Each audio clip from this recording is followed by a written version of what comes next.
మారేడు చెట్టు వంక ఒక్కసారి చూస్తే చాలు పుణ్యం.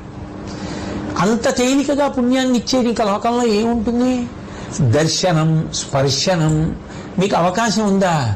ఒకసారి మారేడు చెట్టును ముట్టుకుంటే చాలు. సూర్యాస్తమయం కాకముందు ఒకసారి మారేడు చెట్టును ముట్టుకుంటే చాలు. స్పర్శనం, దర్శనం పుణ్యం.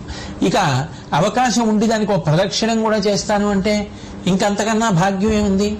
కంచి కామకోటి పీఠాధిపత్యం వహించిన మహాపురుషులు, నడిచే దేవుడిని పేర్గాంచినటువంటి మహాపురుషులు, అపర శంకరావతారమని కీర్తింపబడినటువంటి వారు భారతదేశం నలుచెరగుల సన్యాస ధర్మాన్ని కించిత్ తప్పకుండా పాదచారి అయి పర్యటించినటువంటి వారు నిరంతరము కామాక్షి పరదేవత యొక్క నామాన్ని ఉచ్చరిస్తూ ఉండడం అలవాటు పడినటువంటి వారు శాంతాకృతిం హితవచ పరిభాషమానం గంభీర భావముతులం విజితారిషట్